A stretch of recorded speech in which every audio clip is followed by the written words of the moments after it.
Alrighty, guys. Welcome to 101.5 WOCB. You're here with Devonn. Vontrell. And Pierce. No, I'm just kidding, guys. Pierce is here this week. Good riddance. We don't like that guy. No way. Whoa. Nah, I saw a little Pierce. Pierce is actually enjoying a vacation in New Orleans. Excuse me, in New Orleans. In New Orleans right now. I think he comes back today, though. So, but today, guys, we got a very good show lined up. I'm super excited for this. We got gonna cover a lot of topics. Got the artist highlight with my favorite artist, Smino, one of my favorite artists. Right now, we got Anita by him, and we'll be right back. Thank you. Alrighty, guys. Welcome back to 101.5 WOCB here in Round Lake Heights, Illinois. Broadcasting out of Slade's Corner, Wisconsin. Here with Devonn. Vontrell. Yes, sir. As I said, Pierce is out of town. Can you cut me down? Because you clearly turning me in. Thank you. My bad. Can you cut me a little more? Yeah. Higher. Perfect. That's perfect. Thank you. I can hear myself. Alrighty, guys. Again, so thank you for coming to the show. That first artist we played was Smino, a song called Anita off his album Black Swan. You're gonna hear more from Smino later. But first, of course, first thing we got is positive news. Now, my boy Vontrell, check it out. On September 21st, it was International Day of Peace. Now, I want to give a big shout out to the World Relief Peace Program for going to violence-prone areas like Dominican Republic, Congo, Pakistan, and teaching them how to properly solve minor conflicts. I think that's dope because if you want to change the world, you got to go do it yourself for one. And a lot of it starts with smaller issues. I agree, but at the same time, it's kind of comical because we are not living in peaceful times right now. At all. Very valid. Yeah. Very valid. But I do, sometimes it's the small things. It's the effort that counts, though. Yeah. With certain smaller things. Hopefully it goes a long way. It definitely does. I think we definitely use some of that here in America. Not saying that organization isn't doing their part, but I would love to see that practice really just everywhere, but especially here because I live here. I got to deal with it. Ain't no escaping this. No, it's not. All right, guys. Next thing, we're going to shout out to Robert F. Smith. If you guys know that name, he is the man who planned to pay off the entire graduating class of 2019 at Morehouse University student loan debt. Well, now he's doing more than that. And now he's paying off their parents' debt.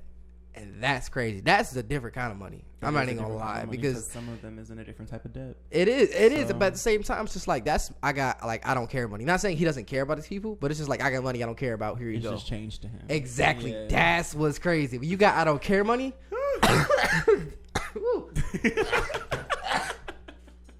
Man down. I know, right? It's okay. I'm too poor to be sick. God, you see him being sick is a rich people's job. Yeah, it is. It really is. Because they can afford it. Exactly. And it's crazy.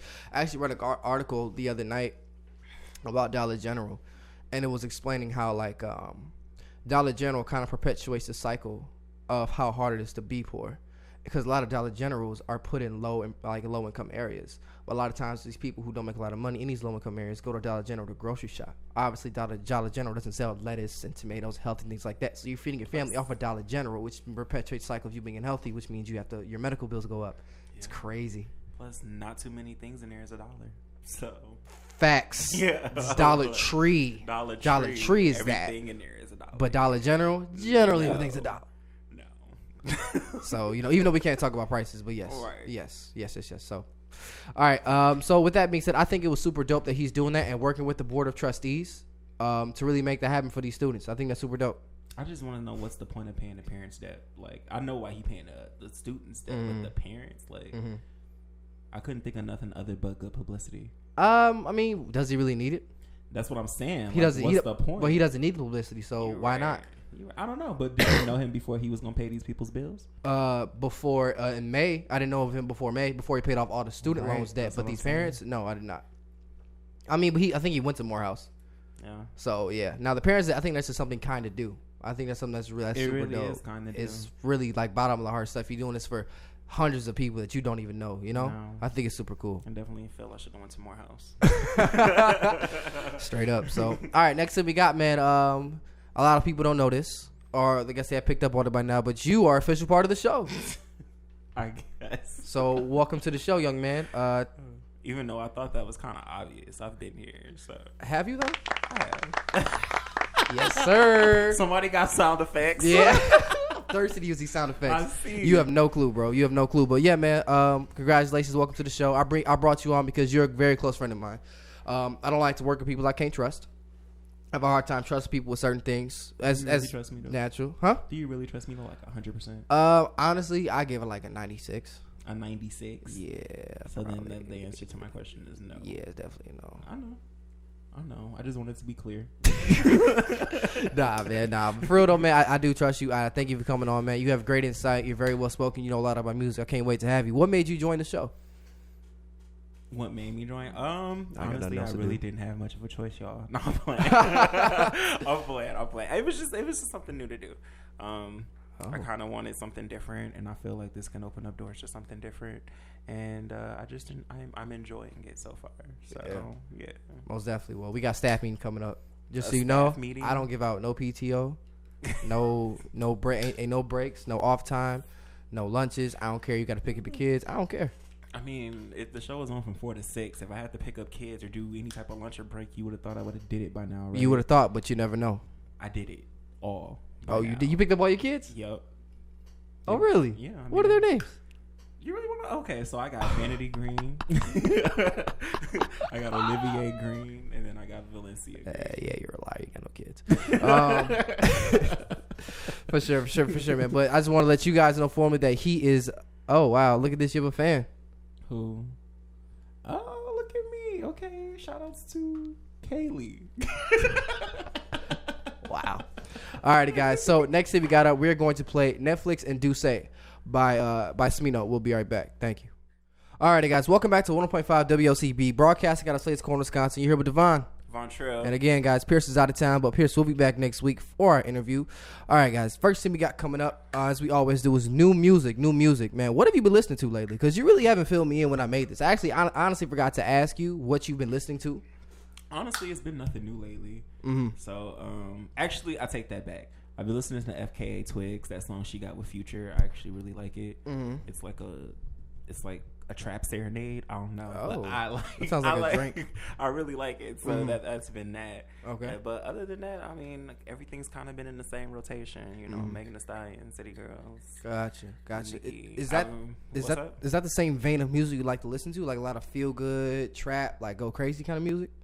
I just like music that makes me vibe. So it can be anything from like I don't know, Aretha Franklin giving me something I could feel, or Future, Big Doe. I don't know. Right. Like it just ranges, but a lot of the stuff I gravitate to whatever gives me a vibe. I don't like to be sadder in my feelings, and then when I am sadder in my feelings, I usually go to old school music to do with that. And honestly, my go-to is Escape for some reason, because they get it. Like when you hurt, listen to Escape. Yeah. Yeah.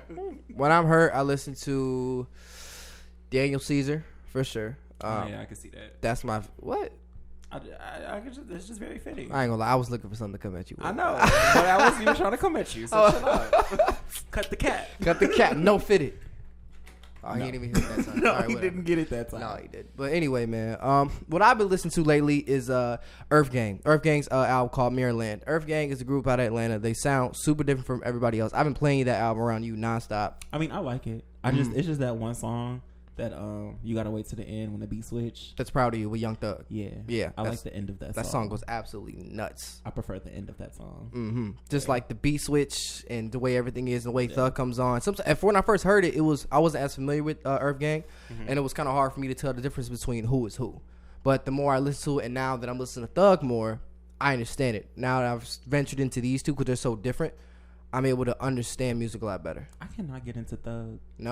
No, at one point I was into Thug, but then I just like kind of fell off the bandwagon and just never got back on. So I don't know. I think the last time that I was into him when he had that one song called Digits, you know, horses don't stop, they keep going. Nope. Oh, I not at all. I just got in Thug, so I really couldn't tell you that. So that was like the last time I was like really listening to Thug heavy, and that was like a few years ago. Right. I don't think we ever really talked about Thug's album on the show. Was between interviews. So the thing is with Thug's album, So Much Fun, it's great because it's just fun. And then this was his first album that went #1, right? Believe so. I haven't kept up his career, so I could be wrong, but I do believe I read something like that. I think that's dope. I mean, that kind of made me want to go listen to it a little bit because I like I said, I prefer music that gives me a vibe, and if he's giving me a vibe that's fun, then why not? But that's probably why his music did so well, is because it sounded so much fun. And I know like when people Well, actually, not even people. Nikki said when you're having fun in the studio and people can hear that on the track, it sells easy, and it's better for marketing reasons. But yes, it is. Yeah. Now I'm gonna play Thug next. I think they had enough with Thug. No, they haven't. I haven't played the whole album. Really? Yet. Yeah, I've only played like 4 or 5. He said he hasn't played the whole album. I have. It's 16 tracks long. That's 16 weeks for songs. And how many songs have you played on air? Like 4 out of 16. Yeah. It might as well be the whole album. No, that's only a fourth of it. What are you talking about? Stupid. Dummy. You, man, I tell you. Wow, you would need sound effects. I'm too thirsty to use a sound effect, bro. I'm so thirsty for it. But, all right, next thing we got going on. Our next topic is Young Jeezy. Did you listen to his new album? No, he's retired. Not really, because he just put some music out. I know, but he said he's in. This is what I was talking about last time. He's in retirement. So what's that supposed to mean? I don't feel I need to go listen to it because he's retired. Nah, I disagree with that. If you're gonna put music out, you're gonna put music out, like regardless in terms of who you listen to and what you like. So in terms of being retired and things like that, music is forever. It's not like it's a sport. I know, but I just want to know what was the point. The point was to put out music because he's a music artist. Like we can sit and say, oh, he's retired after 444. Or excuse me, before 444. No. He was retired like 6-7 albums ago. He was, but at the same time, like... people still listen to it. Correct. And guys, the phone lines are open. If you want to tell us who you're listening to at this current moment, the phone number is 262-342-6588. Again, the number, if you want to call in and tell us who you're listening to, is 262-342-6588. Better plug that number. That's what I'm saying. But I mean... In terms of that, I really do think that there's no such thing as retirement music anymore. You could right. So why did they say it? It got to be for marketing. At this point, I'm thinking it's for marketing and clout. No, but why else would you say it? Right, but when did Jeezy ever come out and say, "Hey, I'm retired"? That was like a few years ago when he said he retired. He officially said it. But at the same time, same thing with Nicki. Are we ever going to take retirement seriously when that artist says it at this point? Honestly, I think because of Jay-Z, no, we're not. If you are saying you're retired, then that means you're done. Like, you finna done, chill, live off your money, and just get a bunch of sponsors or whatnot. But for you to say you're retired and then come back doing the same thing, it's marketing. I think it's all marketing. I feel it's all marketing. Well, I would slightly disagree with you, because as an artist gets older and their life goes on, they evolve, and so does their sound. Right. I'm not disagreeing with that, but I'm saying you don't have to retire to evolve your sound. Right, but you see it done. Madonna does it all the time. Correct, but as much as I don't like her, but she does it all the time. But things go on in their life changes, different things happen. So at the same time, it's just like you're not the same person. Like Hove's not the same person from 444 up until like The Blueprint or like American Gangster. He's a different person. Of course he is. So I think that as an artist, no matter what you say, if you're going to retire, you're going to want to put out something. Artists, for example, Soulja Boy put out an album, year and a half ago? Nobody knew. Who is listening to Soulja Boy? But this is what I'm saying. When people say retirement, people stop making music, it's just a matter of fact they're not putting out music at that time. I think the term retirement, at this point, is just pointless because they're artists, and an artist is going to want to express themselves no matter how old they are, no matter what they want. That's what they do. That's what they're born to do. Whether it be financial reasons or whatever, it doesn't really matter. They're going to want to do it. So. I agree. I just feel like they should stop saying retire because it sounds like you're saying like they're retiring a certain chapter of their life and then they're going on to other things. So I think we should just stop saying retirement. Just say you're going to take a break because that's really what retirement is, right? Right. Yeah, that's true. That's true. All right, next thing we got is Sir, who is signed to TDE and put his album out called Chasing Summer. Did you get a chance to listen to that? No. God. I didn't, honestly, when I was looking at this, I ain't never heard of who Sir Chasing Summer is. So Sir is the name of his artist. Chasing Summer is the name of the album. Okay. You put it all together. I did. That's my bad. That's my bad. Okay, you know what I'm saying? That is, but nah. Only Sir I acknowledge is Beyonce's. What? Her son name is Sir. Shut up. Anyway, so Sir is an R&B artist. Now, when I first heard him, I'll be honest with you, it reminded me a lot of Frank Ocean. Really? And I'm just like, I don't really know how I feel about this. Like, but as things went on, in my ears, personally, I think he sounds a lot different than Frank. I think, Frank had a lot of variation. His voice go from high to low. Sir does as well, but to me, it just has a completely different feel than Frank. Plus, everybody gets inspired by everybody. Correct. But you don't want to just copycat somebody at the same time. That's whack. He didn't copycat anybody, but, I think Sir is super dope. I might have to go look it up. I've never heard of him before today. Really? Before I saw the message. So, yeah. Sorry. I'm sorry. For sure. All right, next thing we got is Dirt Road Diamond by Childish Major. Have you ever listened to Childish Major? Honestly, I thought that was all one name too. It literally say Dirt Road Diamond, Childish Major. I'm like, whoa. Yeah, no. And I got at first, when I looked at it, I thought he was talking about Childish Gambino because I'm like, okay, I listen to that. No. Childish Major is a different artist. Now he was a producer on. Remember the track You Ain't Even Know It? Yes, he produced on that track. Okay. Yeah, he did. And so I guess I have. You have heard of Childish Major before. And then on top of that, he's also at Rap Camp for Revenge of the Dreamers 3. He's on a few tracks on that album, which just went platinum, by the way, which I think is super amazing. Congratulations to the Dreamville camp. Congratulations to everything that they're doing. I talk like I know him. I don't know him. But that was I'm just happy to see that these artists who getting a chance to never go platinum can do it. Going platinum. You know what I'm saying? They went platinum collectively though. But they still went platinum. I'm not disputing that. Yeah, you better cut it out. I just want you to be clear. You just they went platinum because you got other people that make music collectively that don't go platinum. You right. Hater. Why am I hating? That was definitely some hate. It was not. Out, man. Whatever, bro. It was not. All right, G. Whatever. I love the Dream Chasers. I do. I listen to J. Cole and all of them. What did you just say? What are they? The Dream Chasers? Oh, you're right. That's Meek. Who are they? Dreamville. You're fired. It's too many dreams. You're fired. My God.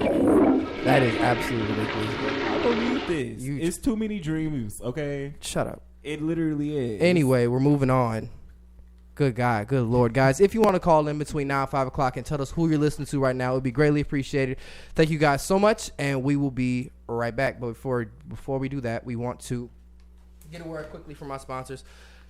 WLCB 101.5 FM in Slate's Corner, Wisconsin is a community radio station staffed by volunteers with a passion for music, sports, talk, and information for local listeners. Support for WLCB is provided by local listeners, businesses, and volunteers who donate their time and financial support to make it all happen. If you want to support our station in its mission, please go to our website, www.lakesradio.org, and click on Donate to WLCB. Lakes Community Broadcasting is a 501c3 organization, and your contributions may be tax deductible. For more information or to discuss sponsorship opportunities, our phone number is 855-WLCB-101. Again, that number is 855-WLCB-101. Or if you're like me and you're a little slow, 855-952-2101, 855-952-2101, extension 800.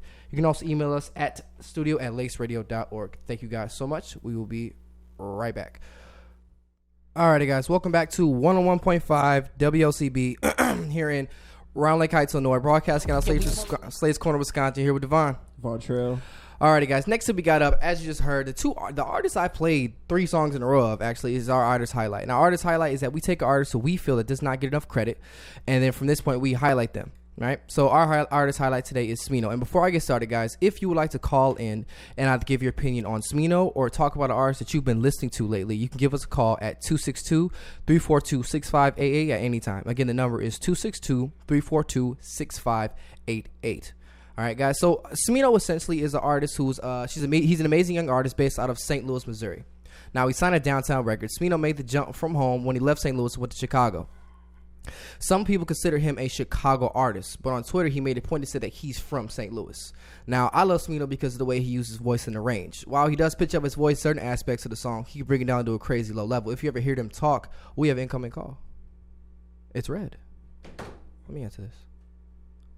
Hello, you're online with Devonn Vontrell. That's what it said. It was red. It was. Did it hang up? Did it tell you the number? Hello? Hello? Oh my God, I got a first call in. Going crazy. Introduce yourself, young man, even though I know who you are. This is Jordan from Waukegan. My boy, how you feeling? Good. I'm just a bit confused. Yes, sir. Why is that? Smino doesn't get enough credit, but he just went platinum. He did, but at the same time, that means he's getting all the credit. Is he though? But he went platinum, and it was a great album, and I love it. I feel like on an individual level, he should have gotten more recognition before this. You're probably right, because I didn't know who he was. You see what I'm saying? So, and you're a music buff. I am. So I think from that, So what, he should have went platinum before this? I don't want to say platinum, but I definitely think he deserves more credit than what he gets for now. What credit doesn't he get? Well, I feel like he doesn't get enough credit for being the artist that is so different, that has such a different sound. The production is crazy. Monty Booker does all his production. I think all those things play in a factor when we talk about just someone who is that is not the artist that gets put to the mainstream. A lot of artists that we get pushed to the mainstream all sound the same. You know, besides like our big main artists. So I feel like because it sounded so different and it's good, at least in my eyes or my ears, I guess, because we don't look at music, we listen to it. I feel like he should get more attention. Which I'm assuming you feel like he already has that attention. How so? Yeah, I mean, Smino's pretty big. Like, I don't know if Smino's like 20 spins on the radio a day big, but he's pretty big, especially where we live. Well, keep in mind, we're also music buffs. And my definition of big, as much as cross music buffs, I think of an artist as big as when someone who's not a music buff hears them as well. And I feel like Smino could really cross over into that. And people could love him just as much as we do. So you saying Smino just haven't crossed over yet? I think so. And I don't mean crossover into pop, but I mean just in terms of popping and get like the love that I think he should get in terms of people who aren't music buffs. You said he's R&B, right? R&B and hip hop. Rap R&B. He's so like, what else would he have to cross over to if not pop? I don't feel like he has to do any other kind of artistry. I feel like he can keep being him. He just has to get more attention, get pop more. Maybe with this album. I think he means crossover into a different fan base, which would be pop. I don't think it's pop. I just think more people need to hear him. Pop just means popular music, bro. That's all pop means. Oh, I'm aware of that, but when something is in, pop, it's all mainstream at that point. Is it not? Yeah, because pop is just regular. I mean, pop is just popular music. I'm sorry, I didn't mean to say regular. I meant to say popular. Right, but I do think that now with this album going platinum and him even being on the album, he's being exposed to so many more different kinds of people. I think that come time when he puts out his next project, he will definitely get a lot more attention. I agree. I feel like his tour was sold out though too. You could be right because there's a lot of core fans. Basically, what he's saying is you're not going to try to count him out. I'm trying to give Smino the credit. I think he should be like way, way, way up there. I'm not trying to say he doesn't get any love at all. I just feel like he doesn't get the love that I think he deserves. But if he's going platinum and selling out tours, okay, fair enough. Thanks for calling in. Oh, you're welcome. All right, bro. I'll talk to you later. Adios, man. Actually, no. I have another question for you. What? What have you been listening to lately? Let me check. I hope you're not driving.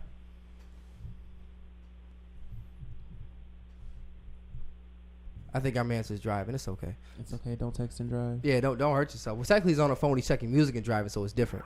Either way. I've been listening to a lot of Polo G, The Baby, this artist from Chicago named Goody. Mm-hmm. Happy Birthday, Calvin. Mm-hmm. Fire. I actually heard of and some Stevie Wonder. Stevie Wonder. You got range, bro. Yeah, Also, Blink-182's new album is pretty cool. Oh, I was not expecting the Blink-182. I've never really listened to Blink-182. You sleep. Come on, man. Definitely sleep. For sure. Well, thanks so much, Jordan, for calling in, bro. I'll talk to you later. Adios. Yep, later. Ooh, you completed your first call. I know, that was crazy. Give yourself a round of applause. Yeah, I just might. I can't find it. Boom. Wow, the sound isn't up. Whatever, we'll leave it where it's at. I'll give you that.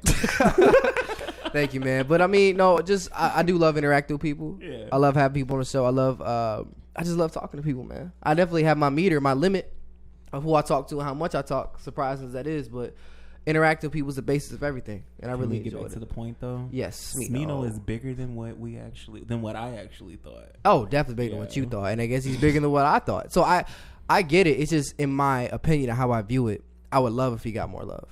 And more love. I need you to clarify. Elaborate. If I use an example, yeah. If I had to use an artist, like more love, as far as like a Drake level of more love. Because it sounds like Smino is already popping. He's popping, but I just wish he was more popping. You want him to be mainstream? Kinda. Like when we talk about some of our best artists in the game who has different sounds, I feel like he should be talked about almost the same as like Thug, even though Thug has more music released in him. But not everybody listen to Thug. But I'm not saying people like the same fan base in the same vein. What I'm saying is, as much as we talk about Thug, or as much as people say that, I think Smino should be in that same conversation as much as like he should be brought up just as much. I can't even say I agree because I don't listen to Smino. But I feel like when people bring up Thug, it's a different conversation. It's not. What do you mean? Like, it's not just about music with Thug. Oh, yeah. Extracurriculars. Yes. Yeah. So if we speaking just about music and you want him to be mainstream, in my mind, I'm thinking that's Drake. Because Drake is... Everybody rocks with Drake. Your grandma, black, white, straight, gay. Like, everybody rocks with Drake. Correct. So when you say you want him to be, you know, more loved, that's the only thing that I could see is him being on a Drake level. For sure. All right, guys. Coming back to Smino.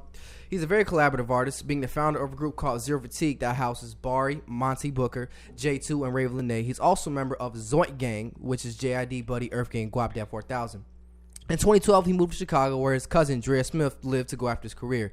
Now, in terms of projects that he's released, he has Retail, a project released with Barry Allen. In 2015, he released Sick, Sick, Sick. In that same year, he also released Black Jupiter. In 2017, he released Black Swan, which is his debut album. In 2018, he released his first project, which is what the first thing I ever heard from Smino, called Noir. Again, a lot of Smino's music, it just has different sounds. And one of my favorite things about Smino, besides voice range, is also his production. I get it, that's not Smino, that's Monty Booker. But when we like songs, we like the whole thing of it, you know? So I love the kind of beats that he has. And I feel like their relationship and how they just fit is like super dope to me. I don't really see Smino work with anybody else in terms of how well the beats and him fit each other. You know, there's a type of synergy there. You can hear it. Yeah, it's like Timbaland and Missy. Yeah, you could definitely say that. Get it. Timbaland and Missy. So as I'm really, really, really super dope with that, man. And honestly, it definitely does take my breath away. So I'm definitely happy to always talk about Smino. So hopefully from this you can listen to him more. I made this segment. I'm gonna go listen. Thank you. I made this segment for people like you who may not have heard the artists that we bring about. So now you kind of see what I'm saying? Yeah. I mean, it was just like the last time I did it with Jaden Smith. So, correct.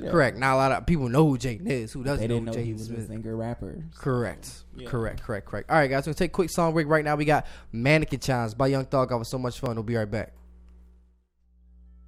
Alright, guys, welcome back to 101.5 WLCB ISD. You're here with Devonn, Vontrell, and Pierce. No, Pierce isn't here this week. Do you miss him? Do I miss him? Yeah. Do you really? Yeah. Yeah. Once you been friends with somebody for so long, it's just kind of like I see you when I see you. That's okay. I'm actually excited for him to come back so we can hear what he got to say about this 6ix9ine. Yeah, I give you that. Yeah, I give you that. So I guess I kind of miss in terms of opinion because now we got to wait to talk about stuff because of him. Yeah. Tell you, man, morals and ethics overrated.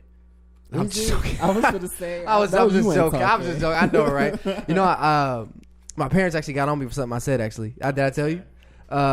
This is like weeks before you came on. I made a point and I said because me and Nate from NWO, shout out to him. We were talking about he had been fired from a few jobs, and a lot of times in the creative field, when you have a job, it doesn't always, like having a job and your career is two different things.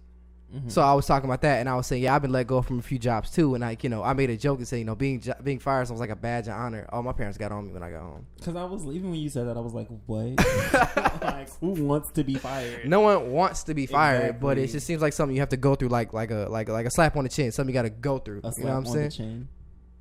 Slap on the chin, slap on the wrist. Yes. Y'all know what I'm trying to say. It's all good.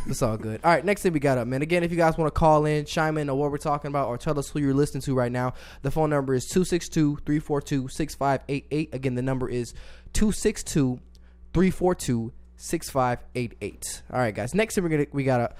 Now, I made this question, and it just kind of just randomly came to me, but how much has your favorite artist influenced your life? Are you asking me? Who else is in the room? You're right. Well, clearly, my favorite artist, unfortunately, is... phone call. Ooh, another caller in. Go ahead, answer. You're on the phone with VontrellVontrell. Hey, what's up, fellas? What's going on? Sir, can you tell us your name? Call me D. So I was listening to you guys' spotlight moment, Smino. I never heard of this, this musician. Mm-hmm. But I must say that he has some nice, some nice songs. I was kind of vibing. I think he has some high quality music. Mm. For example, I'm a little older than you guys probably. I think Young Thug is trash. Wow. So it's good that you guys expose other musicians because there's times that I find myself listening to older music or R&B than the current hip hop that's currently out there, just because I don't see the quality in it. You wouldn't be the first person to say that. Yeah, you're definitely not the first person. And for a while, I felt like that too. But that's because a lot of stuff that's pushed to us is a lot of these kids talking about, especially more in 17 and 18 than now. 18 are a lot of lyricist rappers put out albums. Pusha T, Mac Miller, Cole, Nipsey, a lot of people who actually rap. End of 17, really all of 17, like the beginning of 18, you had like a lot more what they call mumble rappers, where these rappers who were just kind of pushed out like fast food. They weren't developed as they weren't developed as artists. They were just talking about the same thing, popping pills, drugs. You didn't really see the technique in rapping. It was more just them yelling on tracks. So I feel what you come from. I like lyrics. You like lyrics?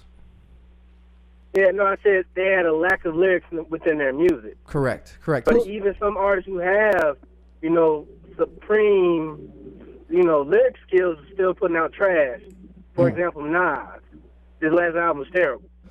You said Nas' last album was terrible? Yeah. The Lost Tapes was terrible? No, wait, you talking about Lost Tapes? You talking about the one last year with Kanye?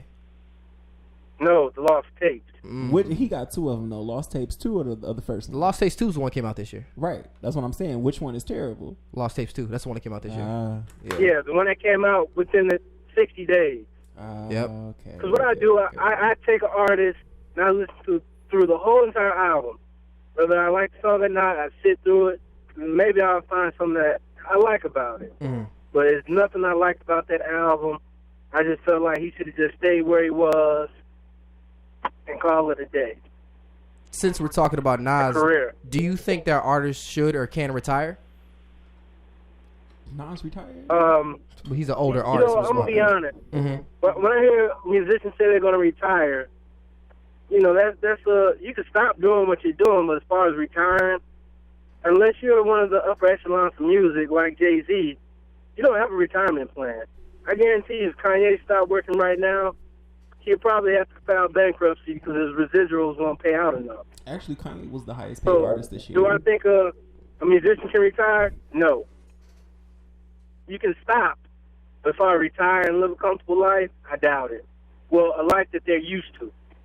I doubt it. Okay. Now, to the point, I understand what you're saying, but Vontrell, you had a point. Kanye was the highest paid musician this year. Like, he beat out Jay-Z. Yeah. So, Kanye may not have been the best example, but we get what you're saying in terms of that. A lot of artists, you have to live that luxury lifestyle. Yep. Definitely agree. Who are you listening to right now? I've been listening to, I gotta think of her name. Jessie Reyes. Okay. I actually know who that is. I really like her album. Okay, I see it's a smooth vibe. So now, D, are you a father? Oh, most definitely I am. So then, now, how much do your kids' music influence you, or what you listen to? Or does it you know what? If my kids are listening to something, I feel it's my responsibility to be in tune with what they're listening to. But they also teach me a lesson about the music I have exposed them to. I have a 12-year-old son named Anthony. He was listening to Eazy-E last week. Eazy-E? And Eazy-E from NWA. He did. And so, he mentioned he liked Eazy-E. I thought he was talking about G-Eazy. And so something piqued my interest. Right. And I was like, what song are you talking about? Let me hear it. So he pulled out his iPhone and went to Apple Music. It was my Eazy-E. That's crazy. And I'm looking in amazement like, excuse me? And then the song I was listening to, it was a little harder than normal, but I was okay that it was just that song. But, he also loves Prince. And so my kids' music tastes is diverse. Yeah. My oldest son, he doesn't like more the newer hip-hop, but he will listen to some old school. He'll listen to R&B, too. He'll go play sports. He'll be listening to Boys and Men. He also like Khaled, not DJ, but Khaled, too. Yeah. And he put me on him. He exposed me to him. We were on a road trip to Georgia, and we listened to that album a couple of times. And it was real good, a lot of quality. I really, it's a generation thing. You got to be in tune with the past, the present, and the future. For sure. For sure. Well, D, thank you so much for calling in, man. Thank you for listening to the show. We appreciate you, man. Hopefully you tune in again sometime. All the time. Thanks. Yes. Take it easy. Yep, have a good one. Have a good one, man.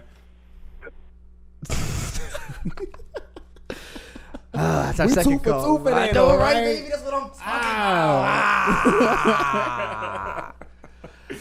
All right, guys. Next thing we want to talk about before we go again into our break, we got about 8 minutes. Now, again, how much has your favorite artist influenced your life, Vontrell? Me? Yes, sir. Well, unfortunately, my favorite artist is Beyonce because people like to hate on her. That's why I said unfortunately. Okay. But I admire the way she moves throughout, her career. Like, you only know what she wants you to know, and I respect that a lot. Yeah. So if and when I do decide to be famous, y'all would only know what I would want y'all to know, because I think that the way she moves is the way I move throughout my life, and I don't know why, because I'm not a celebrity, but whenever I'm dating somebody, you only gonna get a picture of their hand or something, or when I'm doing something, mugs won't know what I'm doing until I actually do it. So yeah. What about you? How does Cole inspire you? Yeah, so J. Cole's my favorite artist. What he inspired me, I'm not gonna lie. He inspired me a lot in terms of the way I think and I value things. Growing up with older parents, like my mom's. Don't say the age. Oh. You just have older parents. Continue. Okay, you probably saved me from getting kicked out. I know. I know. I gotta figure out older parents. Let's just say 55 and up for sure. Wow, and you still said it. I didn't say their age though. It doesn't matter. Go ahead. So with that being said, a lot of things that they taught about me and they thought is I just didn't really resonate with a lot of things that a lot of people younger parents talked about, and I don't think that they would do what they were allowed to do. So when I listened to Cole, man, when I first really heard him, initially I didn't think anything. I was in middle school, but it's when Forest Hills Drive came out, and I was like, wow, this album is really dope. It's just first I felt like I could connect to him. I see a guy, he's tall, light skinned, hearing the things he's talk about some insecurities he's had. I'm like, wow, this is actually super dope. This is the first artist I can actually connect with. Hearing the song Love Yours really put life in perspective for me, just to realize that one thing Cole helped me realize that sometimes less is more. Realizing what you have and valuing what you have can often take you a lot longer way than something that's more physical and grandiose, like cars or houses and having a bunch of women or men or whichever you like. It just doesn't matter. What matters is the things you have the most. I even started growing out my hair because of J. Cole. Funny story. Really? Yeah. Real talk. He cut it now, y'all. It ain't really all that grown. It's not, but this is when For Your Eyes Only came out. So I was a fan with Forest Hills Drive, and then I heard For Your Eyes Only. And Cole likes to make music and then disappear. Yes. So, he put out For Your Eyes Only, and listened to that, and just the way things were, and the stories he told on that album. It really changed my view on life and perspective. What did you get from that album? What I think of it? No, what did you get from it? Since Cole came out, he's always had a message from start to finish. Well, on the sorry. Well, go ahead. What I got on the title, what I got from it, he's telling the story of his life and also his best friend who was killed due to gun violence when they were both younger. So one of the main things I took from it is that the cycle of violence and how it goes throughout the hood. If you listen to it all the way through, you get to the last track. It's called For Your Eyes Only. Yeah. It's actually a sonnet dedicated to his daughter. Right. Not to J. Cole's daughter, his friend's daughter that was murdered. It's 8 minutes long. And just listen to that and him telling the story of it, and just his wording, writing over the beat, it sets the whole ambiance from it. I learned a lot about the cycle of violence in the hood, a lot more than what I actually knew. That album is actually something that kind of inspired me to be a mentor. I've always kind of wanted to be a mentor a little bit. Really kicked in when KOD came out, because the song Window Pane by Cole made me want to do it too. But when I heard that, I'm like, I wouldn't mind doing something like that. I only ask because everybody experiences it differently. So when that For Your Eyes Only came out, when it dropped, he was talking about his life and his wife and being a new dad. I completely missed him talking about his friend for some odd reason. I don't know why, but yeah. Did you hear the whole thing? Okay, yeah, I did. Yeah, but I know it was certain songs that I never went back to go listen to. That last one, because it was 8 minutes long. Correct, which I understand. I understand. A lot of people didn't really feel that album because they felt it was boring and production-wise nothing really captured them, and it was for honestly Cole fans, in my opinion, for an older audience. Yeah, people who actually liked it. I enjoyed it. Correct. Now it came out in 2016. A lot of, in that, I was just talking about with D. a lot of times that time of music, everything had to be fast and easily digestible. Cole's music isn't always easily digestible at times, which is what I think is so great about KOD. I know I'm getting off track, but that was easy. KOD was for everybody. Correct. It was very easily digestible, but he also put messages in there and talked about a lot of different things. So, but Cole has done a lot for my life. I learned a lot of lessons through Cole. Seeing someone actually who's an artist that looks like me, that talks about these things, that has insecurities like me, was super dope. He's done a lot for me. Just changed my perspective in general. It must be really humbling as an artist, or really as anybody, to say that you can do something and it changed the other person's life. That has to be a crazy feeling. Yeah. I can only imagine. Mm-hmm. I'm sorry, I was like completely dry, but no, it's all good. I definitely threw you a lob and you dropped it, but it's okay. No, it's fine. It's fine. I definitely agree with you. No, definitely not. Go ahead. No, you go ahead, bro. No, my mom, she was saying something interesting over the weekend because this is definitely off subject, but since you brought it up, I'm bringing it up anyway. She was saying how she didn't like certain rappers because, kids look up to them. And I was like, I don't think that's really fair to say because nobody is ever trying to be a role model. They just being them, and people like it, they like it. But from what you just said, with the people changing their life and it must feel real amazing, it really must feel really amazing because technically they're nobody's role models. So, and if you can just go out and touch somebody and change somebody by not even meeting them, just by making music, then it's pretty dope. That's really big, actually. So I definitely get what you're saying. That's humongous. Yeah. Being a mentor, I've definitely had my hand. Being a mentor, having a hand in someone's life is definitely dope. In terms of doing that, but to be able to change someone's life and not even like meet them. Like you got millions of people, and these people give you their money and come see you on tour and all sorts of crazy stuff. A concert, right? I've been to 2 Cole concerts. Okay, so I've been to 1 Beyonce concert. And really? Jay-Z was there, unfortunately. Wow. I like Jay-Z. I just prefer to see Beyonce. Well, the first time you saw, as we go into our break, the first time you saw Beyonce, what'd you think? Like, honestly, I was starstruck, and then what's crazy is how we hear her is how she sound, and how she looked just like that in person. It's like she was real life Black Barbie. Yeah, it was everything, and then some. I literally just got my voice back a year later. I got my voice back completely. That's crazy. Yeah, because I lost it. Dang, so Beyonce made you sick?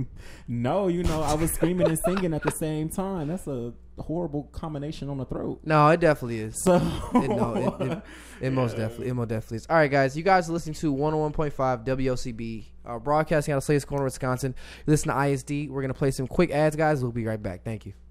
All right, guys, welcome back to 101.5 WOCB. You're listening to ISD. You're here with Devonn. Vontrell. And Pierce is out of town right now, but he will be back next week. So what's next we got on the docket, sir? Well, I just had a few questions for the public and for you because it was just something that was just floating on my brain for the last week. Yes, sir. Is it possible to love someone without accepting them fully? I say no. I agree. Why do you say no? I say no because if you really love someone and appreciate them, one, I feel like we throw the word love around a lot. Me too. I'm guilty at times in my life. I definitely have, man. Love is a very heavy word, and love has a lot of meaning behind it. Love is confusing. Love is complicated, and oftentimes we look at love, we think of relationships. No, we're talking like just regular, genuine love. Like, for example, I love you like my brother. You know what I'm saying? So a lot of things that's an example of you just throwing love around. Yeah. Nah. But like genuine love. So when we think about that term, we have to understand the weight of it and everything that comes with it. And that includes loving that person for their highs, not their lows. Because if you say you love someone, but until they piss you off, or you see one of their flaws, like some of their downsides, or that their perceived downsides, or something that may be hard to deal with about them. If you see like a small side of that downside or something you view as a downside, and you're just like, I don't want to deal with you anymore, you never really love that person. You may have liked them a lot and like what they can do for you, but you never really genuinely love that person. Love is when you can deal with them where they're being crazy or where they're being normal, or like they're like me, for example. I'm very eccentric. I do the most sometimes. But your parents still love you. But my parents still love me. Yeah. I do the most. Sometimes I just be tripping. I'll be like, what are you talking about? I have a bad day. I may just take it out on people at home. I trip. But that's love. Dealing with me and my ups and my downs. What do you think? I think it's completely impossible. As a matter of fact, I think it's insulting to tell someone like, "Oh, I love you, but I only love certain parts of you." Like that makes no sense to me. And like you just said, love is you can't love someone without accepting them fully. I think you have to accept someone fully, regardless if it's your spouse, your child, your dog, like whatever it is, you have to accept it fully to love it. So that's pretty much my thought on it. It was just floating around in my head. Yeah. That's very tough though. I would hate to be that person. You know, and if you guys have an opinion on it, please do call in at 262-342-6588. You're trying to get them calls. I'm trying to get them calls, baby. If you guys want to chime in on this, 262-342-6588. Again, for the third time, that's 262-342-6588. You know, in terms of, I feel like everything in life happens so fast now. We don't really take time to appreciate the little things. So in terms of, you know, being in love and loving someone for who they are, it takes patience. It takes time. It takes patience or time? Both. Okay. Well, it's the same thing, isn't it? It is. Well, you need time. And patience. Bars.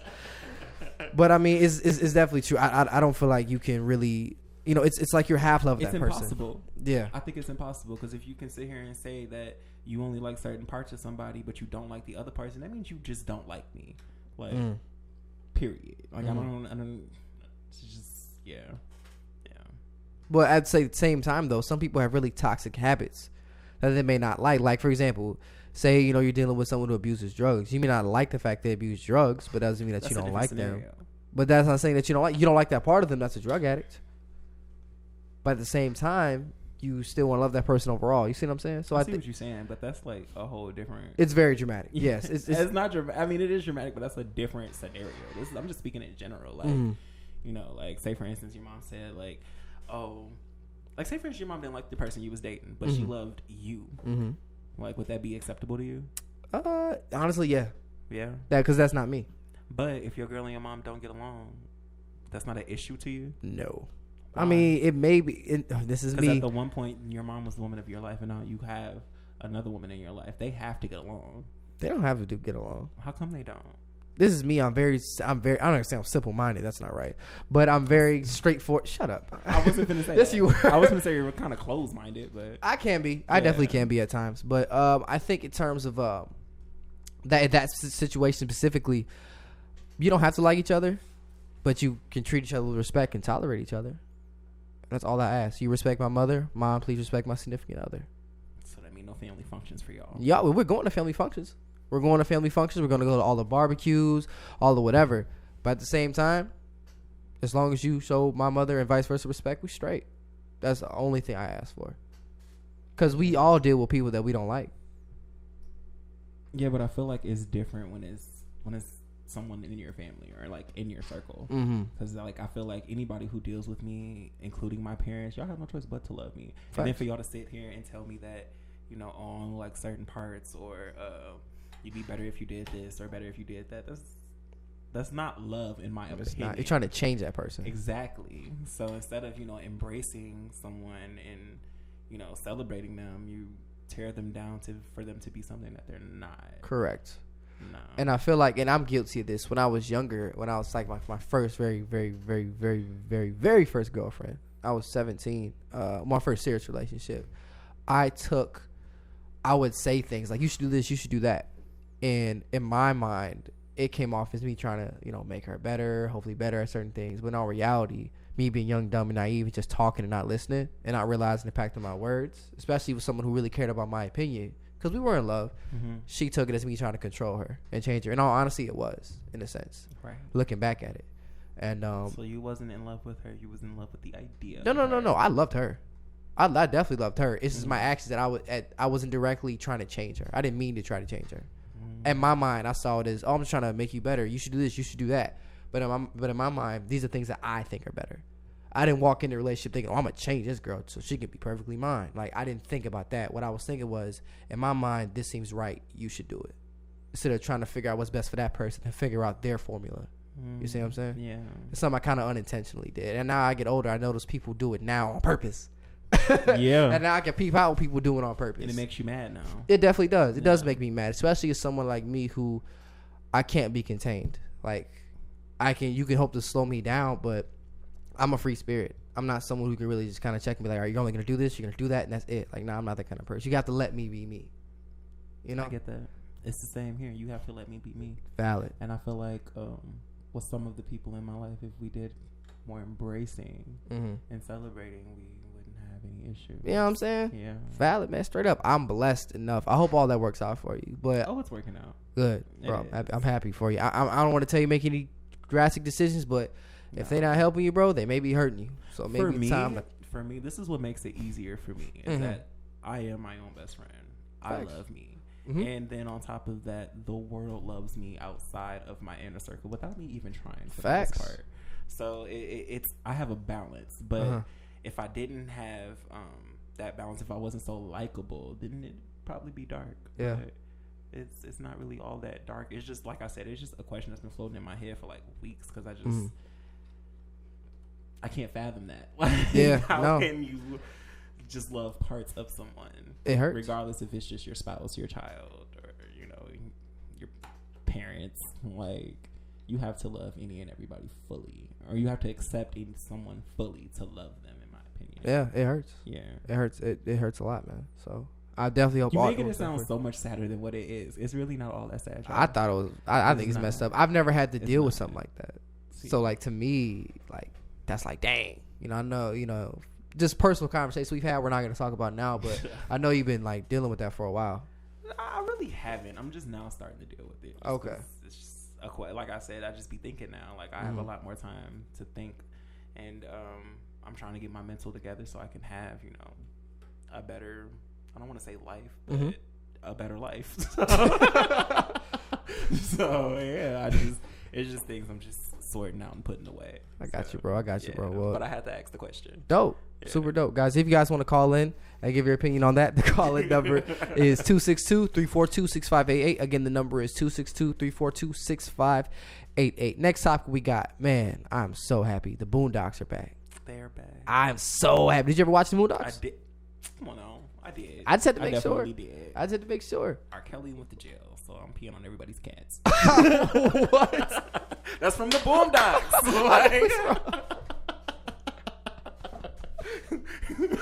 I just ain't catch that. I ain't see that one coming. I'm not even gonna lie. Oh my gosh. That was good. Did you see that episode though? I did. I definitely did. I do remember the episode. Okay. That whole episode and then the one with Usher's my favorite. Really? Yeah. Oh, I love the one with Usher. It was hilarious. Mine was the one with the pick name slip back and he was teaching no dude how to hit a girl. You gotta use the back of your hand. Yes, and then the girl ended up beating up Tom. Yes. Yeah, and then like she ran off in the hills. She was jetting. Oh my god. That one and then the one with Stink Meaner. Stink Meaner? Stink Meaner. You didn't see the one with Stink Meaner? Oh wow, the Stink Meaner like series. There's 2 different episodes in there. It's like so dope. It's one of some of the funniest things you will ever see. And you want to know what's real crazy? The Boondocks, how they would portray their rappers with all the purses and pearls. And our today's rappers are like that. Yeah, so they was definitely ahead. They called that. Oh yeah, like, that is hilarious. Oh yeah, they called a lot of things in society. I can't wait. I'm excited for them to come back. I am too. And on top of that, the Boondocks are very clear cut to the point. Yes. They don't waste time. They don't get around to anything. They talk about the heavy stuff and they make fun of it and they go straight to it. And I think that's super dope. That last season, the one before they like actually canceled it, they kind of relied on like puns and just like regular stuff. That's because the original creators wasn't on it. But this one Aaron coming Magruder. Back, he's back. Aaron Magruder's back. Super excited. This should be very good. Very excited. Now with that being said, do you feel like socially aware content and comedy can save the world in a sense? Why not? They do it every day on The Simpsons and Family Guy. They do. So yeah, they do, and it's. I mean, Dave Chappelle just did it with his exactly his Sticks and Stones. Yes, sir. I was watching Bill Burr last night, and I didn't get to finish it. That was pretty funny. So in terms of stuff like that, I think that can, if everyone just get out of their feelings, and start to try. And you know what's crazy is our generation that's so sensitive. Yeah, and we're the future. It's kind of scary. I know it is scary because like one wrong thing and it's over. You're canceled. Yeah, I know, right? Hang it up. I know. Flat screen. What? You like that? That wasn't bad. You almost got a sound effect. Ooh. Almost got a sound effect. But almost got a sound effect. You should have given me the round of applause. Nah. I was gonna give you the to-doom. Ooh. Yeah. Because it was a joke. Yeah, because it was funny.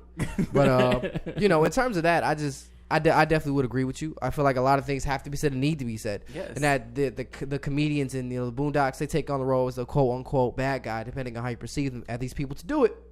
Honestly, no. I feel like people probably gave them that because it's everybody on the show is black. Yeah. But Family Guy, they've said way more offensive stuff. They've done way more offensive stuff, and they always are talking about. Like, I had to stop watching Family Guy because it's all political now. Is it? It is. It's still funny, but it's political. Like, after a while, okay, we get it. You don't like your president and your stuff, but it's other stuff going on in the world, and I don't think Family Guy really does a good job with elaborating on all that. But with the Boondocks, oh yeah, not only is they talking about stuff that goes hilarious on in the world, but they're going to be talking about stuff that goes on in our culture. Correct, and it's going to be hilarious. I can't wait for the Popeye's chicken sandwich episode. You know they called that too. Really? Oh yeah. Oh my god. When we get off, I'll definitely show you that later. But all right, guys, we're gonna take a quick song break. We got "Lost and Found" by YB and Corday. We'll be right back. All right, guys. Welcome back to ISD In School Detention here on 101.5 WLCB. You're here with Devonn. Vontrell almost got fired off air. I ain't gonna tell you what he said. It was no shade. You almost caught the can. It was no shade. I ain't gonna lie to you. No shade. You know what's great? I was just talking to my friend earlier. I'm like, girl, you live in the tone of shade. Like, everything she say is just shady. That's so annoying. It is. It's very annoying. It is, but she can't help it. She's just a monotone person. Oh, so, really? Yeah. What about the kind of stuff he talks about? I mean, it could just be anything. Like, she'll send me a meme that's referencing sexuality or something like that, and I'll be like, "What you trying to say?" Like, she'd be like, "Whoa, chill." Exactly, because now she was testing you. Like, I can't get away with that one. I feel like she be testing me. You right. I never called it that before, but I do feel like she be testing me. Like, can maybe I get away I ain't with gonna say that nothing one? with this. No, you ain't gonna get away with it. Yeah, exactly. Thought it was real slick. Like, man, it's Vontrell. No, you don't mean nothing. That's where they go wrong because it's just Vontrell. No, I'm a person with feelings. All right, man. Next topic we got. Now the revolt summit just happened. Killer Mike, T.I., Candace Owens. Super dope, right? That was the conversation. That was the panel, correct? Yes. Now, do you feel that hip hop intersecting with politics can change things? Kind of, because if you think about it, back in the day when NWA and all of them, they was talking about, at the police and exposing what they were doing and whatnot, it kind of took a change where people just wasn't talking about it no more. Even with Tupac, he was always shedding a light on what was going on in his community and what was happening within the world of quote unquote politics. So, but then they kind of changed it and something shifted, and now it's just what it is now. So, yeah, I think it's always been a thing.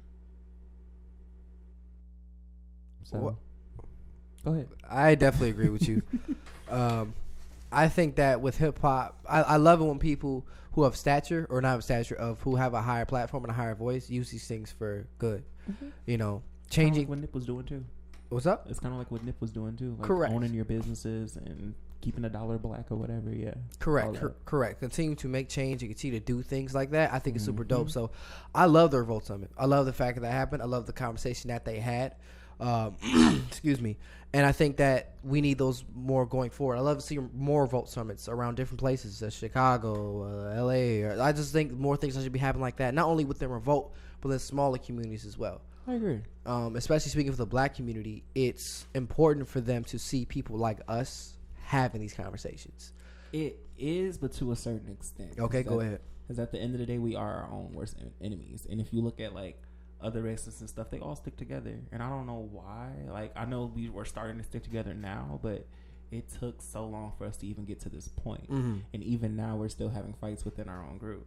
So I just the conversation is great to be had, but to keep the consistency, I think actions need to be, taken. So definitely. Now, if you guys have an opinion on this and you want to chime in, please feel free to call in at 262-342-6588. Again, we're talking about, do we feel like hip hop can intersect with politics and can actually change things? Again, our phone number to call in is 262-342-6588. I was really, Killer Mike has always been someone who's been very bright and very smart. And I also think that when these artists, or whomever they are, take the time to learn about the issues that are plaguing their community, I think that's really dope as well. Because they don't have to do that. That's true. You know what I'm saying? They don't have to go out of their way and learn these things and make the environment better. They could just do whatever they want. They could. They could. And the fact that they're doing this, it says a lot. It shows us that, your favorite artists do care. So, yeah. And honestly, in today's society, we care more about what a celebrity says or what a rapper says more than what a politician may say. Which is crazy, but yeah. But if you think about it, I feel like our culture has always moved society in some way, shape, or form. Mm-hmm. So I definitely get it. And then if you think about it, kind of everything originates from us. So give me some examples. Examples. There are going to be ignorant, because legit there are going to be ignorant examples, because I don't know, like seasoning. That's what, like seasoning food. Black people, like, that comes from black people. I feel like I gotta disagree with you on that one. Dude, you've had some bomb white people food. It's not about white people. I'm talking about everybody. You so ignorant, bro. I told you they was all going to be ignorant. My God, I can't believe you just did that. I flushed because it was doo doo. Like your joke.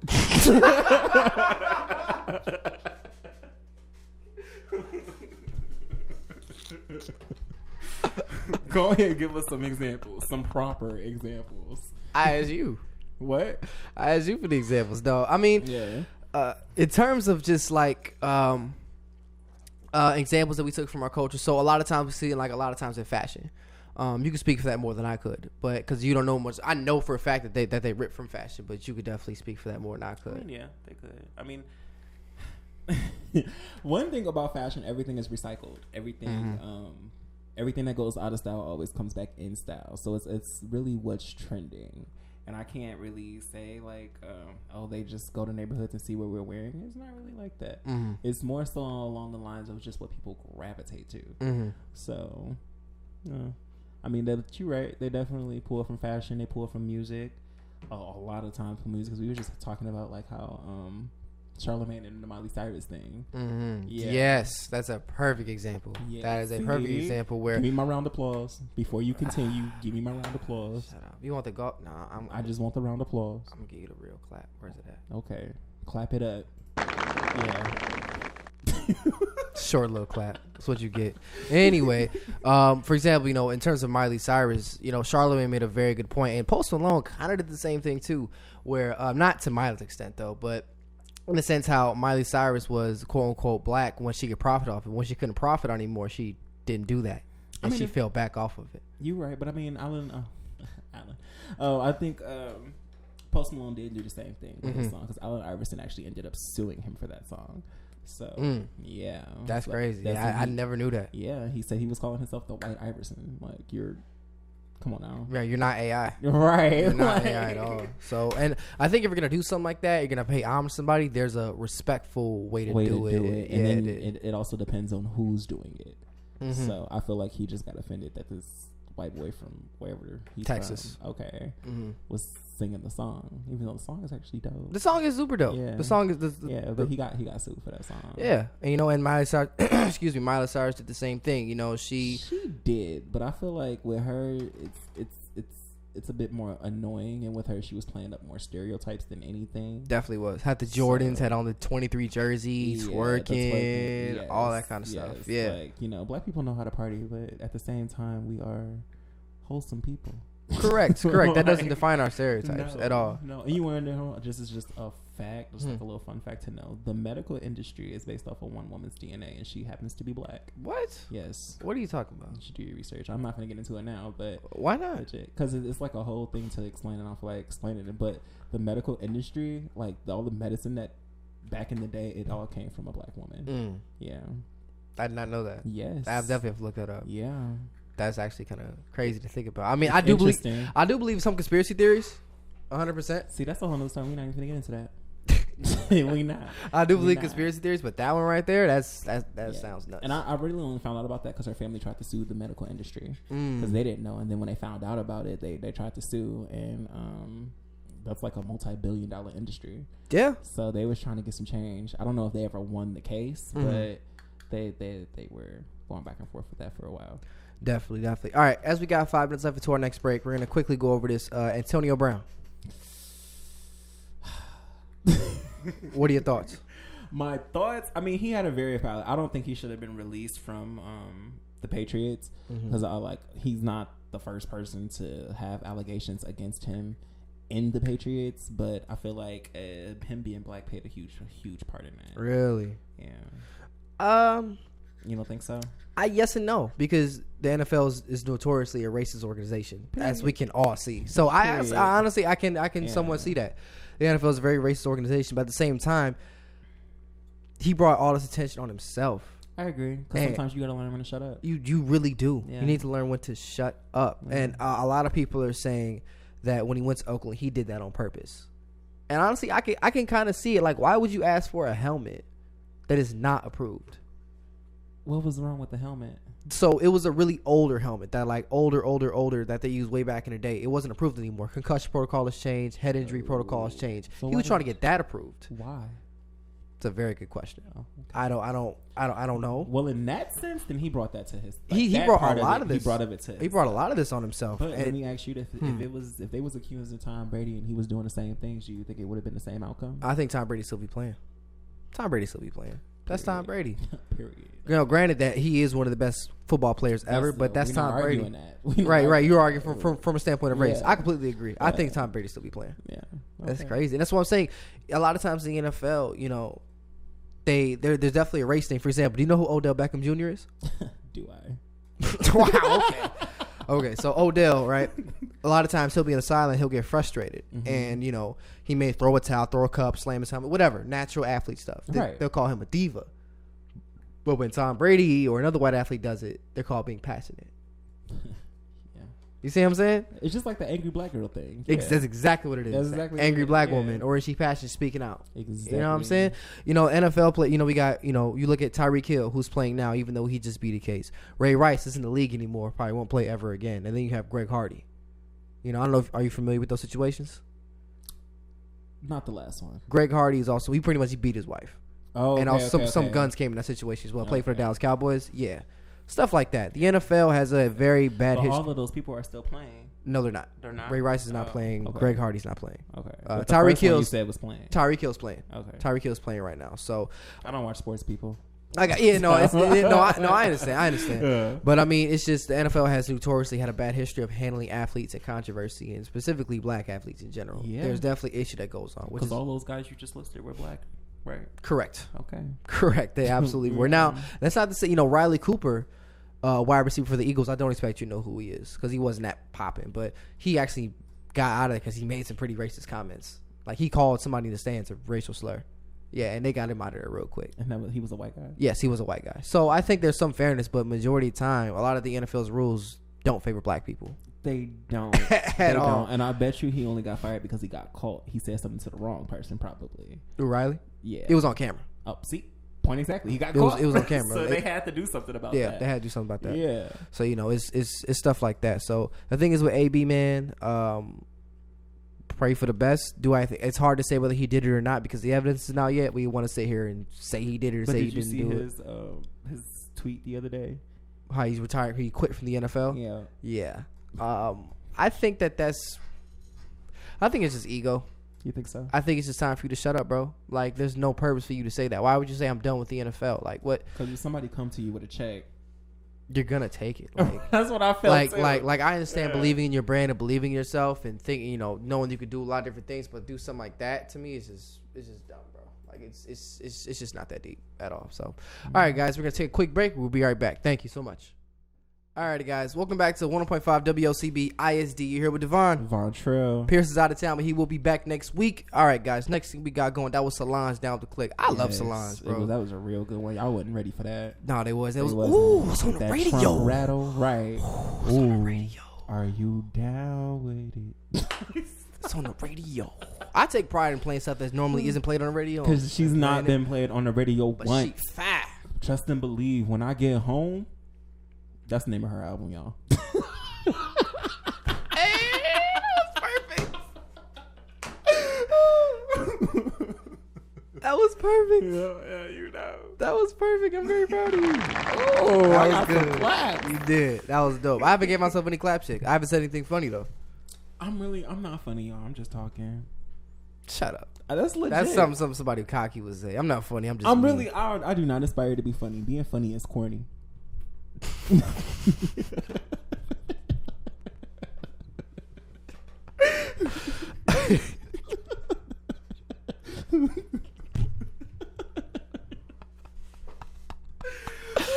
Oh goodness gracious. Okay, I know everybody too like I'm cutting off this show. They suck, man. All right, my boy. Next up we got now. Since we were just talking about AB, When do you stand your ground for what you want, and when do you concede and be like, you know what, I'm just gonna take what I'm dealing with?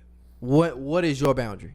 My boundary? I feel like one thing that offends me the most is when people try to insult my intelligence. Okay, that's when I get all up in my chest and in my feelings because no. Mm-hmm. And I know I laugh and joke around a lot, but a lot of people really do take me as a joke sometimes. Sometimes, yeah. So when I be having to pull out my honor roll stuff, like, hold on, we not stupid, like right. That didn't go over my head, right? They be sitting there like, oh, okay, yeah. But that's when I feel like okay, I guess I should be more serious, but.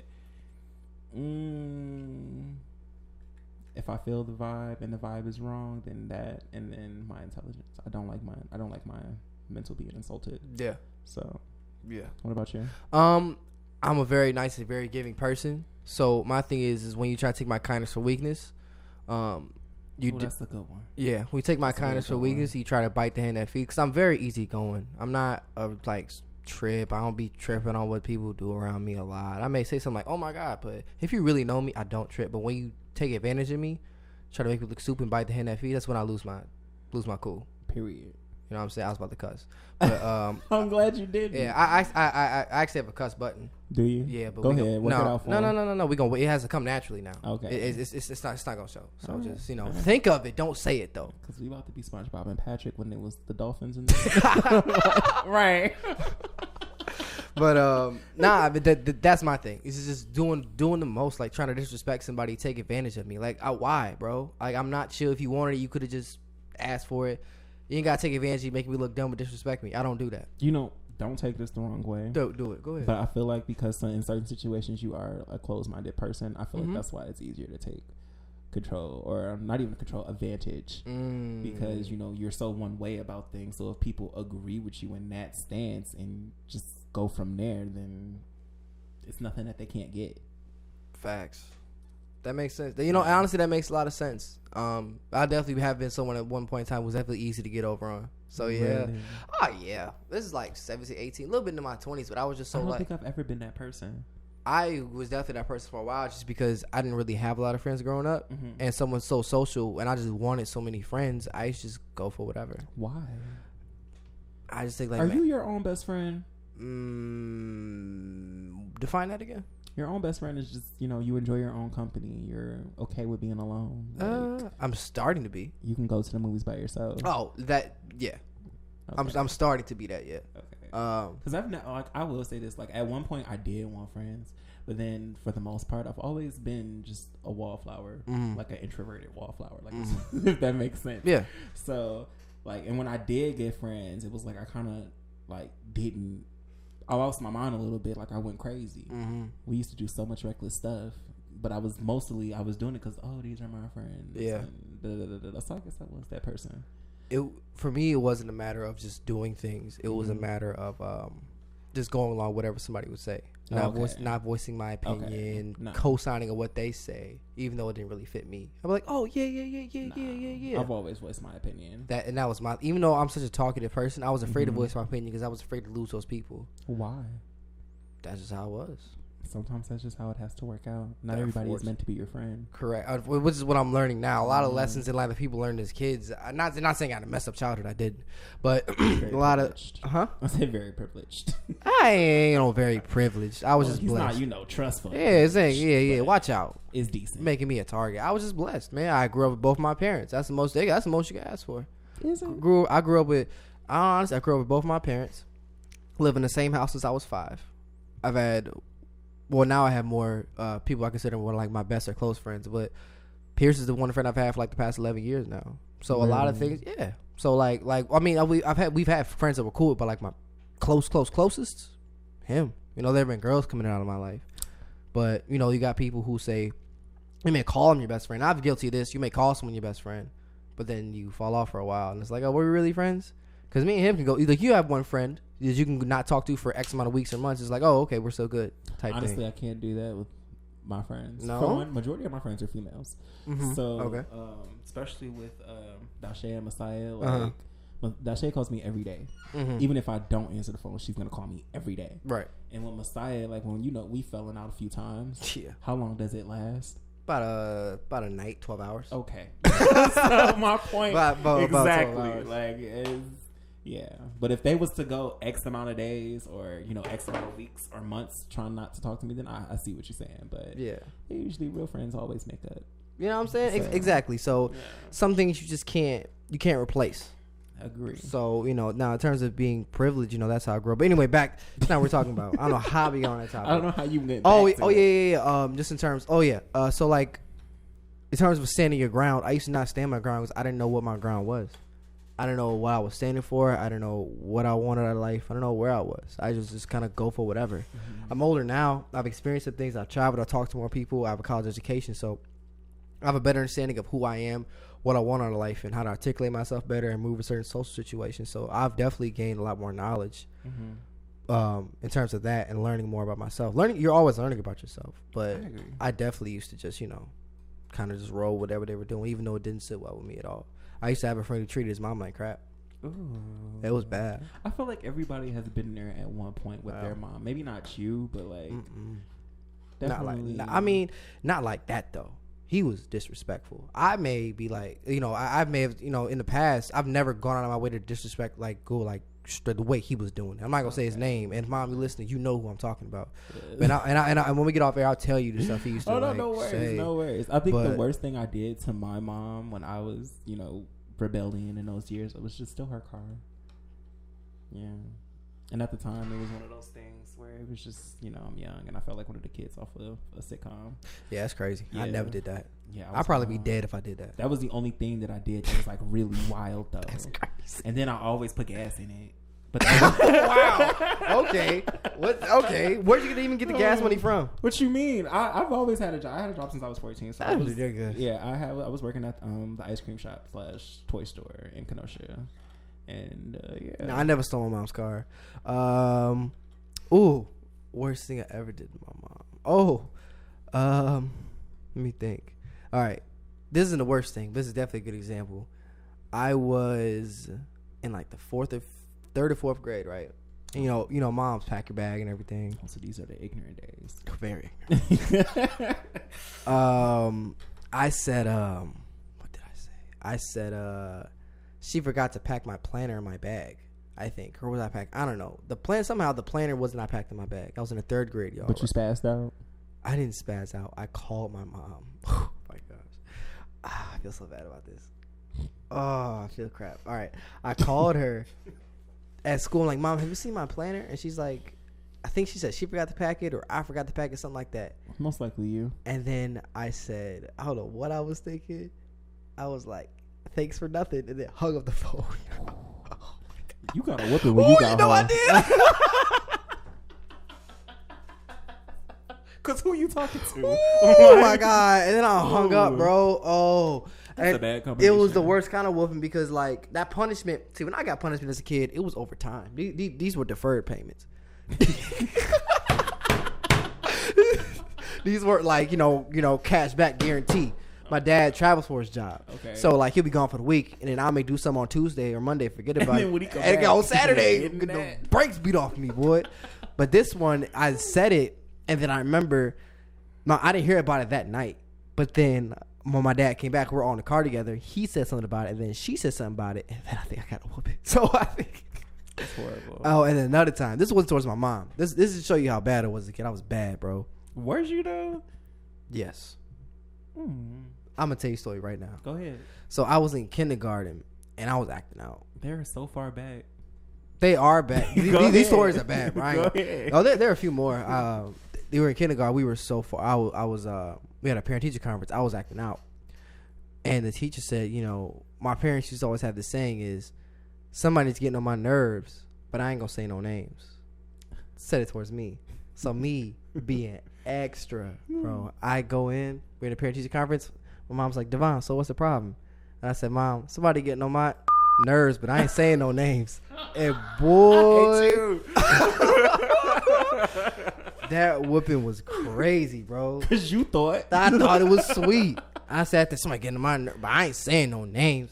I cussed at everything. I had to be 5 or 6. It was crazy, bro. Again, I don't know how we got on this topic. This, this feels like a podcast. It might as well be. Might as well be a podcast. You have a little bit more freedom. I definitely do, but I love the radio because I just feel like with the radio, I feel like if you fall into a podcast, and this is a bad way of thinking it, if you fall into a podcast, you do a podcast. What separated me from the rest? Everyone else says podcast. I have a radio show. You're separating yourself from the rest. Correct, because the content is original and it's from you, and nobody's like you. But it's just like, I don't know. I just love this. I've always wanted to be in a radio to have a radio show. It's like super dope. Okay, I might as well do both. You might as well. Might as well do both. And you know what? I'll do the podcast and invite you on it. You have no choice. Whoa! You thought you went? Wow! What you thought this was? America. Yeah, right. You got me up. You coming? Wow. I don't know what you thought this was. You definitely come on the podcast. You tripping? Okay, we'll see. See you on the podcast. Goofy. Anyway, what's wrong with you? Anyway, so yeah, man. I think it comes to standing your ground. Again, I know we got so off topic. We did. We got way off topic, but standing your ground is important for a lot of situations. I agree. Growing up, I took a lot of stuff that I didn't really have to take, and I'd be looking at situations like, why am I dealing with this? You know what's crazy? I took a lot of stuff when I was 16, 17. Mm-hmm. After that, I just went back to being by myself. Really? It was a lot less drama. Mm-hmm. I didn't have to worry about nobody running up on me, and I wasn't stealing my mama's car no more. You got some bad friends, though. That's a bad influence. I can't lie. That's a terrible. Nobody ever made me do anything I didn't want to do. Mm-hmm. So me taking the car was something that I wanted to do. I wanted to go to IHOP, and I think that's what we did. So, all right, guys. Since we're on this topic, if you guys want, you can call in. All 7 of you. Shout out to my 7 listeners. Right. 262-342-6588. 262-342-6588. You're gonna call in, and when you call in, you're either gonna tell us about a time we had to stand your ground, or a time when you were really bad as a kid. Or a teenager. Or that far. Yeah, just any time in your adolescence where you were bad, you're like, you know what, I probably should have done that, guys. Again, the number is 262-342. I don't know who that was. That wasn't me. 262-342-6588. Man, as a kid, I don't know, like I had Can we change gears a little bit? What's up? Did you watch the Emmys last night? Who? I know the Emmys. No, I don't watch award shows. I know. That's why you asked me. Because it's been all on my social. I didn't watch it either, but it's been on my social media. With Billy Porter and the guy from the Central Park 5. No. Billy Porter is from Pose. Okay, but the other guy, I think his name was Jerome or Jerome. I didn't watch it. I could be wrong, but the guy from he did one too. He okay, last night. Yeah. That's what's up. Yeah, then I figured you would. I'm sorry, I didn't mean to cut you off. Go ahead, bro. But I figured you get a kick out of this. So Kylie and Kim presented the best reality event award or whatever. When they came out, people were laughing at them. Dang. Yeah. Why? Because nobody respects what they do. So, yeah.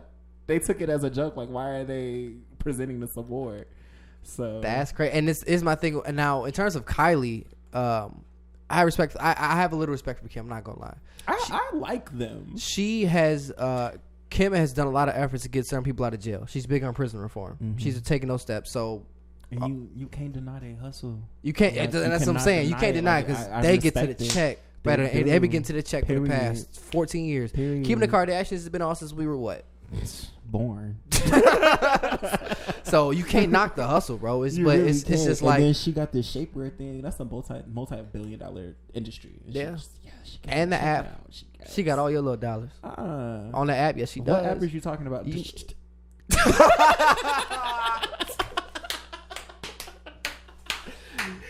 All right. That's a guilty pleasure. Well, I told you that in confidence. I don't need this. So you don't be on the Kimoji app all the time? The Kimoji app? Yeah. Oh, I have a Kimoji app. Oh, no, it's not the Kimoji app. I'm stupid. Nah, say it. No. Nah, you want to come in here and call me racist? Say it. Wow, that's a different thing. No, it's not, bro. You try to falsely call me racist. Of my no, you own don't. Home. No, you don't. You be at work doing I do. it. Shut up. It's the privacy You're such of my a liar, own phone. bro. Shut the up, bro. All you do is be on that app. I don't want to hear that, G. Shut up. Need this. Shut up, bro. I don't need this. Bro, it's not meant for everybody to know. Shut up. You don't got to be so disrespectful to me on I'm air. not being disrespectful. You are. No, I'm not. You are. No, I'm not. Slap you twice. I don't need this. 2 transactions. Man. Cash back. Dropping off deposits. But no, I really do. I respect their hustle a lot, how they get there, and like I'm not a big fan of reality TV. Even though I did watch it when I was a kid, because I was like, this is kind of interesting. I don't know why. Like, that too, But I'm not gonna lie. I was on Netflix, and I was a kid. I was like maybe 16, 17. I started watching it. I don't know why. Back when it was on Netflix, right? But like I don't know why. I was like, why is it so interesting to me? Why am I addicted to this lifestyle? Is it her butt? Like I don't get it. It wasn't. I don't know, but it's just it was just on. And it was probably something that your parents was watching it, because I know I was watching it because my mom used to watch Keeping Up with the Kardashians. She don't watch it no more. My parents definitely never watched that. I got some old school parents. My mom's a lot younger than your parents, so yeah, definitely. So the values are what like. I think it's generationally the values are different, and with things that they see are different. I caught the chills. I'm sorry. Well, I guess it all depends. Yeah, it really do all depend. So, but my parents are very straight to the point, simplistic. A, B, C, D, E, F, G. A little bit extra in there. I feel like my parents is just extra. You're not? No, they are. They are extra. They're very extra. If anybody's extra, that's my mom. If you meet my dad and then meet me, but the way you describe your mom, though, I kind of love your mom. Really? Yeah, she's my level of petty. Because have some respect. Yeah. Yeah. You're not wrong. I know. My mama don't play no games. Whenever I describe her to somebody like y'all love her, enjoy her. Now my mama thug. I'm with it. My mom was a thug, bro. Like Pierce knows, man. I've definitely been in those few minutes like he gotta go. And I'll be like, what? He gotta go. I'm like, you know what irritates me about my parents? Oh, I was gonna say our parents. I know, right? But when they like to tell you about that one friend who you like go to hardest for, they be like, "No, that's not your friend." And then they turn out to be right. Yeah. After you done been, that was a friend who used to disrespect his mom. Oh my God. He used to tell his mom to shut up. That's what I'm saying. Like my mom was like, you caught a little bit of that from him. My mom used to do that same thing with me too. My friends. I'm like, you tripping, because I would never in my life ever tell you to shut up. You crazy. You know what I'm saying? I don't know. You hung up on her. I was in the 3rd grade. Shut up. Shut up. Just saying. I did go for my mom one time. Yeah, I ain't gonna lie. Last time. Look. No, I was. She always caught me slick one time. I was where was I at? I was at home on the house phone. She was complaining about something. The house phone. Yeah, I know, right? You didn't have a cell phone? I was like, maybe I did. A cell phone? I got a cell phone my 8th grade year. Oh, you trash. 8th grade, and it was a LG Neon. I had 200 text messages a month. Wow. You know what? I didn't get my first cell phone until I was a freshman in high school. Really? Yes. And then I had to wait till my birthday to get it. My birthday is at the end of the year. School starts in September. So yeah, that was that. And then I had a Net 10. It was a rumor. I had a keyboard and everything, but it was a Net 10, and I had like maybe 300 minutes. That was gone within like 2 days. I wanted a Sidekick. Those are so dope back in the day, bro. I'll take one now. I'm surprised they haven't done anything with that. Because you bring that back, it's on and popping. It's a nostalgic thing. It definitely is. I think I might buy a Sidekick just to have it. Like, here, I got a Sidekick. How about you upgrade your phone first and go from there? How about you shut... You talking about buying phones? I was about to... I definitely still got... So you gonna get the iPhone 11 Pro? No. I'm probably gonna get an X. An X? Yeah. Because it's so necessary, right? It's very much and it still doesn't have a fingerprint. Which one? The new one. The one that just came out the other day. With the 3 cameras? Yes. There's no fingerprint on it. And it irritates me because Galaxy has a fingerprint on theirs. And they're trying to keep up with each other. Y'all need to put a fingerprint on my screen. That was the only way I was going to get the new phone, is if it had a fingerprint. It does not have a fingerprint. It's not. So in the middle of the night, my phone be falling on my face because I'm trying to unlock it. When I could just put my finger there and unlock it. Like, come on, Apple. First world problems. Look at you complaining. You sound ridiculous. You're literally complaining. It doesn't have fingerprint capabilities. It can only identify me by my face. It can't do my fingerprints. I don't like it. Let me ask you a quick question. If you shave, can you unlock your phone? Yeah. Oh, okay. I mean, I shaved my beard off 2 months ago. You did. I was still unlocking my phone. You did. I feel like that was shady. No, it was a legitimate question, because if it scans your face and your face is a way for you to get in your phone, if you make an big change to your face like that. So me cutting my beard off was a big change to my face? Your beard is like 20% of your face. Okay, you do know. I hope everybody who's listening to this right now. Mad now. I did. I am. I went 19 to about 20 years without a beard. Okay. So what's that got to do with anything? It has a lot to do with it. I went through half of my life without a beard. Sucks to be you. No, it doesn't. Because I've been able to grow it since I was 16. I'm not trying to knock you. I'm not. He mad, bro. I'm not. Why you mad? You just said you were mad. You're right. I did. So I am. So what you mad about? Because everybody think that a beard makes the person. No, I didn't see. No, I'm not saying you saying that. I'm just saying so why in general. Are you talking to me about that, because you're bro? not the first person to bring that up to me. Oh, I'm so glad you grew your. You know, somebody said that to me the other day. I'm glad you grew your beard back. Did I just say that? No, I said somebody else said that to me the other day. Why are you talking to me? Because you brought the beard thing up and it got me hot. Shut up. So I'm coming in hot. All right. Right. Go ahead. You want to let me finish now? Go ahead, bro. Long story short. I can't stand you. The beard does not make the person. Okay. It's all about confidence, y'all. Beard don't make regardless of what it is. It's confidence. Beard don't make the person. You see that funny looking couple and somebody in the couple cute, but the other cousin is like, confidence. Confidence, yeah. Confidence. Hey, confidence. When you see that big girl in too small clothes, confidence. Hey, big girl, small clothes, confidence. Confidence. When you see that skinny girl with a track showing, but she still thinks she cute, confidence. Confidence. Big girl, small clothes, too much water in the cup, overflowing. Confidence. So when you see me without a beard, confidence. We're not gonna recognize you. I don't need this. You know what? Wrap it up. Oh man, that was good. I ain't gonna lie, I was really nervous at the top of the show. Why? I don't know, bro. It's done now. I don't know. Time flies when you're having a good time, right? Jordan can't call back. He a bad omen. A bad what? A bad omen. Jordan call got me nervous. He can't call back. Why he got you nervous? You nervous, Marvis?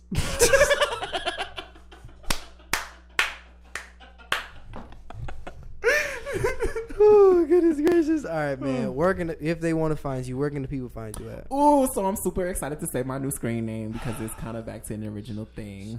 On all social media outside of Facebook, you can just add me at Vontrell, Hurry up. Because it's me, All right, bro. Tell them where they can find you. Oh, you talking to me? Yeah, I'm talking to you, D the Streets. What? Ain't that your Twitter name? No. What is it? D Streets 815. Okay, I was close. D the Streets. That's like a terrible. I'm just trying to figure 40-year-old rapper name. Why is Streets even in your name if you're a suburban? What's my last name? Oh, okay. Stupid. Oh wow. Yeah, you real stupid. Wrap it up, Overstreet. Shut up, stupid. Even still.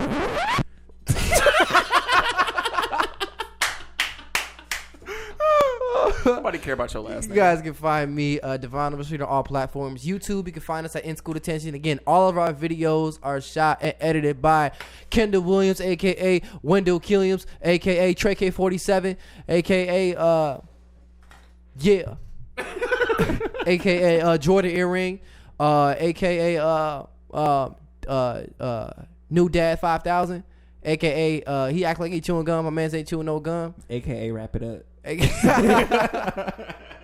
For sure. No, that's our guy, guys. And of course, you guys can also find Pierce at Pierce Anderson on all platforms. And guys, of course,